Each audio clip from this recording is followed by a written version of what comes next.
విదేశాల్లో పెద్ద పెద్ద ఓడల్లో ప్రయాణించేటప్పుడు రకరకాల దేశాలకు సంబంధించిన వాళ్ళంతా ప్రయాణం చేస్తుంటారు కాబట్టి అందరూ ఏదో ఒకటి తినేటట్టు ఇప్పుడు చూపియబోయే వాటిల్లో మీరు ఏమేమి తినగలరో చెప్పండి. రకరకాల పండ్లు, పలహారాలు. మొదటగా ఇదిగో ఈ సీజర్ సాలడ్ అని, ముఖ్యంగా లెట్టుసు, ఇంకా దాంట్లోకి యాడ్ చేసుకోవడానికి కొన్ని బ్రెడ్ ముక్కలు, గుడ్లు, రకరకాల దేశాల వాళ్ళు తినే మాంసాలు, రొయ్యలు, చేపలు. ఇంకా సాలడ్ లో అవే గాక టమోటాలు, మొక్కజొన్న విత్తనాలు, గుర్రాల గుగ్గుళ్ళు, ఎర్రగడ్డలు, ఇంకా దాంట్లోకి రకరకాల సాసులు, మష్రూము. రెండవదిగా చైనా వాళ్ళకు సంబంధించిన తిండిలో పోక్ బౌల్ అంట దీని పేరు.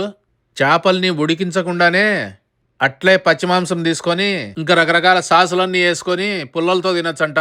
మూడవదిగా అందరూ తినగలిగే రకరకాల బ్రెడ్లు, గట్టి బ్రెడ్లు, మెత్త బ్రెడ్లు, తీయని బ్రెడ్లు. నాలుగవదిగా సూపులంటే ఎవరికి ఇష్టం ఉండదు.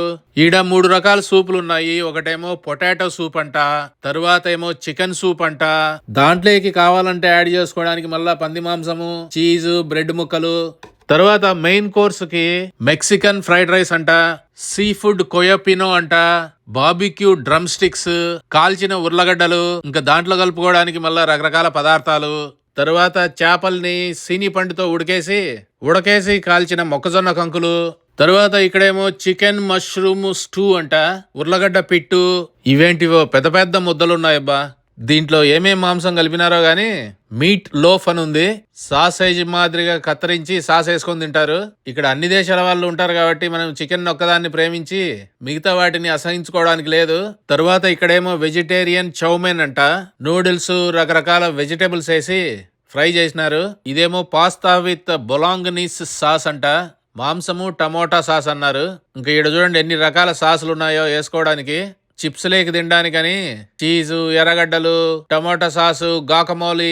తర్వాత ఇక్కడ సెక్షన్ లో ఏమో ఇదేందో పెరుగన్నం ఉన్నట్టుంది. అన్నం తినుకుంటే చచ్చిపోయే వాళ్ళ కోసమని అన్నము, బీన్స్ పులుసు, తర్వాత బ్రాకోలీ, చీజ్. ఇదేదో పాలకూర ఉన్నట్టుంది. ఇవేంటియో గుండ్రగున్నాయి, దీని లోపల ఏముంటుందో తెలీదు. Onion rings. మీరు వీటిలో ఏమేమి తినగలరు?